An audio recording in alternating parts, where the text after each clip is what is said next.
San Mateo 9:9. Pasando Jesús de allí, vio a un hombre llamado Mateo, que estaba sentado al banco de los tributos públicos, y le dijo: sígueme. Y se levantó y le siguió. Y aconteció que estando él sentado a la mesa en la casa, he aquí que muchos publicanos y pecadores que habían venido se sentaron juntamente a la mesa con Jesús y sus discípulos. Cuando vieron esto, los fariseos dijeron a los discípulos: ¿por qué come vuestro maestro con los publicanos y pecadores? Al oír esto, Jesús les dijo: los sanos no tienen necesidad de médico, sino los enfermos. Id pues y aprended lo que significa: misericordia quiero y no sacrificio, porque no he venido a llamar a justos, sino a pecadores al arrepentimiento. Es una historia muy interesante que narra el evangelista Mateo. Jesús vino a esta tierra con un propósito, y no era salvar a los sanos, porque esos ya estaban sanos, sanarlos y salvarlos, sino a los que estaban enfermos, estaban perdidos, estaban sin esperanza. Y yo no sé si usted estuviera en ese tiempo, ¿de qué lado estaría o cómo observaría la vida y obra de Jesús? Porque los fariseos, un grupo religioso, celoso de su religión, que cumplían las normas, los ritos, la celebración de las fiestas al pie de la letra, veían a Jesús como descolocado. Oh, Jesús que estaba rompiendo paradigmas, porque estaban viendo a Jesús comiendo con publicanos y con pecadores. Y narra primero la vida de quién, de Mateo. El mismo Mateo que escribió el Evangelio de Mateo es el que está aquí diciendo. Fíjense el versículo 9. Pasando Jesús de allí, vio a un hombre llamado Mateo. Es el mismo que está escribiendo. Él mismo habla de sí. Estaba sentado al banco de los tributos públicos y le dijo: sígueme. Y se levantó y le siguió. ¿Quién era Mateo? Mateo era un cobrador de impuestos al servicio del imperio romano, siendo judío.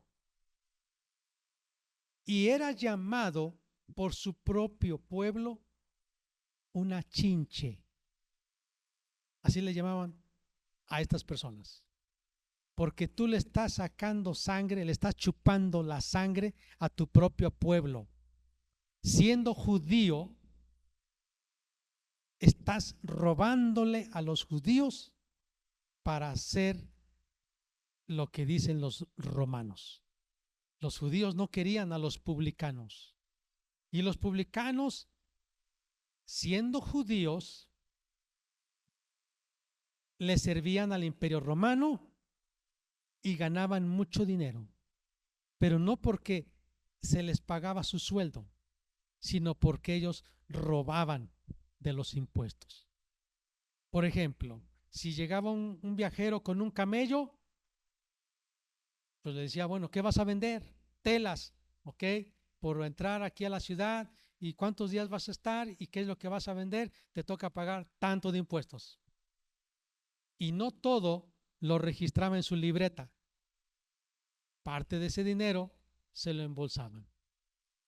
Así que Mateo era visto por su pueblo como un traidor, como un ladrón, como uno que se había enriquecido a costa de su propio pueblo. No lo querían. Pero Jesús, es interesante, se acerca y le dice: Mateo, sígueme. Yo me imagino que Mateo, sentado en el banco, en la mesa de los tributos públicos, escuchando a Jesús decirle: sígueme. Yo pienso que en él hubo una batalla interna pensando: ¿y quién es este hombre? ¿Por qué me dice que yo le siga? Ni siquiera me ha preguntado si yo puedo, si yo quiero. Simplemente pasó y me dice: sígueme. Así que este hombre, teniendo un conflicto interno, se levanta y decide seguir a Jesús. Porque le impresionó, le cautivó la vida de Jesús, la obra de Jesús. Yo creo que él había escuchado los milagros, había visto los milagros, había escuchado a Jesús. Y entonces la vida, la obra, la persona de Jesús cautivó a Mateo, de tal manera que él se levantó y dejó ese trabajo. Un futuro asegurado, aparentemente con lujos y riquezas, abandonó todo eso y comenzó a seguir a Jesús. Este es Mateo, que en la Biblia también se llama Leví, el que siguió a Jesús y llegó a ser un discípulo. Cuando nos encontramos con Jesús, esa es la misma pregunta o la misma palabra que nos dice: sígueme. Entonces tú tienes dos opciones: seguirle o no seguirle. Si tú quieres seguirle, te vas a encontrar con una disyuntiva, con un conflicto en tu corazón. Pero, ¿y todos mis planes? ¿Y el futuro que yo planeé para mí? ¿Y todo lo que yo he construido? ¿Qué va a pasar? Pero la otra es: seguir a Jesús te va a asegurar la eternidad, te va a asegurar la salvación de tu alma y todo lo demás lo vas a tener. Porque dice la Biblia, los discípulos le decían: Señor, ¿y nosotros qué vamos a tener? Porque hemos dejado a nuestros parientes, padre, madre, hermanos, casa, terrenos, trabajo, por seguirte, ¿y qué vamos a tener? Y Jesús le dijo: 100 veces todo eso y además la vida eterna. O sea que seguir a Jesús es la mejor inversión. Seguir a Jesús es la mejor decisión. Seguir a Jesús es la mejor decisión que el hombre haya tomado: seguir a Jesús. Y vemos entonces que Mateo narra que Jesús está en casa de un publicano. Vamos a ver, versículo 10. Estando él sentado a la mesa en la casa, y aquí que muchos publicanos y pecadores que habían venido se sentaron juntamente a la mesa con Jesús y sus discípulos. Es muy probable que Mateo haya invitado a Jesús a su casa. ¿Y a quién invitó Mateo? ¿A todos los religiosos? No, a la gente con la que él se relacionaba. Nosotros le llamamos los oikos, círculos sociales. Un oiko es un círculo social. Oiko, O-I-K de kilo, O-S, oikos. En el griego es círculo social en el que tú te relacionas. Y ese círculo puede ser parientes. ¿Tú tienes parientes que no son cristianos? ¿Que no siguen a Jesús todavía? Segundo, pueden ser tus amigos. Quizá una relación no de sangre, pero una relación muy cercana porque fueron compadres, ¿verdad? Porque eran amigos muy, muy íntimos y ellos no siguen a Jesús. Tercer círculo social, tus vecinos, con aquellos con los que tú te relacionas en la tienda, a la vuelta de la esquina de tu casa, en el barrio, en la colonia, en el fraccionamiento. Estás en una, en una localidad, un domicilio donde tú conoces gente que vive cerca de ti. Ese es círculo social. Y finalmente, otro círculo social es la gente con la que tú convives por motivos de escuela o de trabajo. Tú los conoces. Y entonces Mateo invitó al círculo social con, los, con el que él convivía. Dice, muchos publicanos y pecadores. ¿Cómo te imaginas que estaba la casa donde Jesús estaba? Imagínate una casa ahora. Yo creo que dijeron, pues vamos, yo creo que va a haber algo, una fiesta. Algunos yo creo que estaban fumando, otros llevaron pues tal vez bebidas alcohólicas, otros llevaron botanas, otros llevaron, no sé, algo de pollo, alitas, otros quizá pizzas, ya estaban platicando. Y estaban, dice la Biblia, también los fariseos viendo. No creo que ellos estaban mezclados con los publicanos. Yo pienso que los fariseos estaban solamente viendo lo que los publicanos y Jesús hacían solo para criticar. ¿Ya viste a Jesús? ¿Ya viste en qué casa se metió? ¿Ya viste con qué tipo de gente se junta? Malandrina, es la escoria de la sociedad, borrachos, adúlteros, pandilleros, drogadictos, fumadores, prostitutas, pecadores. Con esos Jesús se junta. Era una sorpresa para los fariseos, era un asombro y era algo detestable. La Biblia dice que Jesús, ni siquiera ellos se atrevieron a decirle a Jesús. Ellos fueron a decirle a sus discípulos, oye, ¿y por qué Jesús convive con estos publicanos y pecadores? ¿Y cuál fue la respuesta de Jesús? Quiero enfatizar otra vez. Los sanos no tienen necesidad de médico, sino los enfermos. Y aprended lo que significa misericordia quiero y no sacrificio. No he venido a llamar a justos, sino a pecadores al arrepentimiento. Hermanos, hay muchas historias en la Biblia que nos ilustran el método de Jesús para salvar al hombre.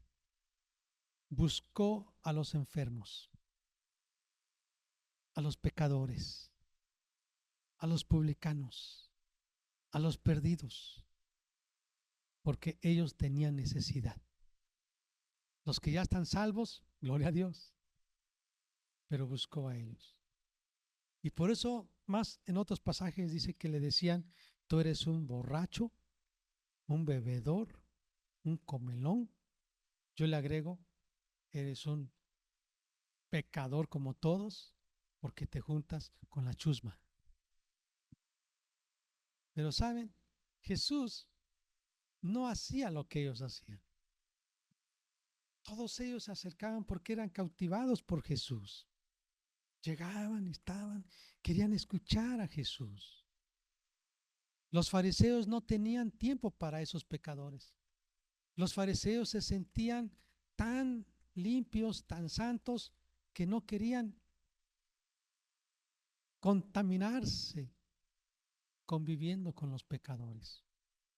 ¿Qué nos enseña este pasaje, hermanos? ¿Jesús también ha venido a Nochixtlán a salvar a los pecadores?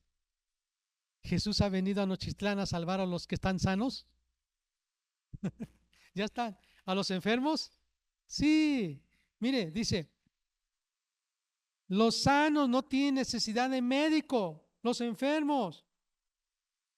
Y está hablando enfermos espiritualmente. Hoy Dios quiere hablarnos de lo siguiente. Invite a los enfermos a su casa. Vamos a invitar a los enfermos a nuestra casa. Enfermos física o espiritualmente. Los vamos a invitar.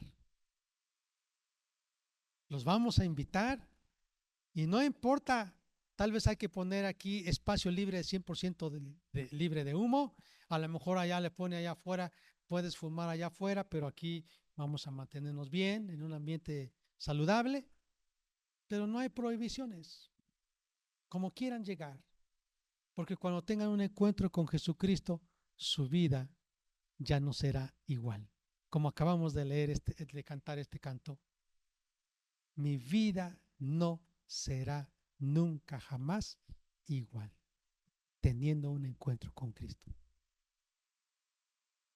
Escuché, más bien leí y escuché de un hombre ya, llamado Mully, con doble L-Y, M-U-L-L-Y, Mully o Mully, en África.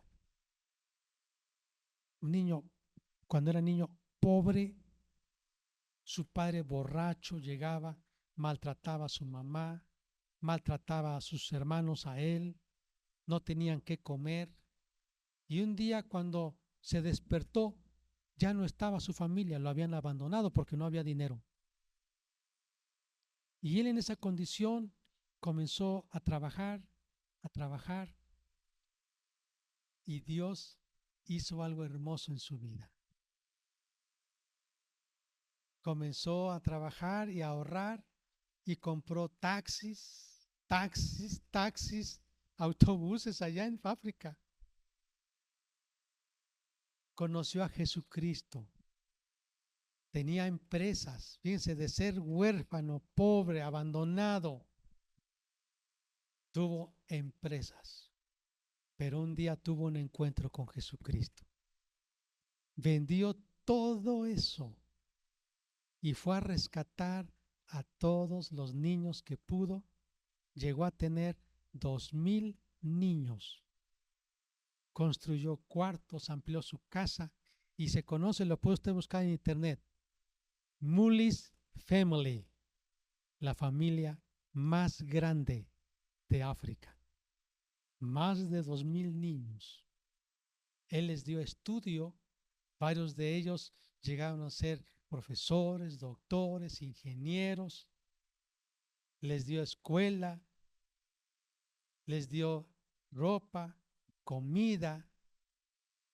Impresionante. Su iglesia, su hogar, todo. Su esposa bañando a esos niños que los sacaba de los basureros, niños que no tenían papá ni mamá. La señora, su esposa, los bañaba, los vestía. Era un trabajo muy pesado, pero fue una grande bendición. Un hombre africano que, viviendo en la pobreza, en la miseria, Dios lo alcanzó y después dio todo lo que tenía para alcanzar a otros. Hermanos, todo lo que Dios nos ha dado es para alcanzar a los que están enfermos, para alcanzar a los que están sin Cristo. Invierta, vamos a invertir lo que tenemos para alcanzar a los que necesitan de Cristo. Amén, hermanos. Yo quiero invitarles a ponerse de pie.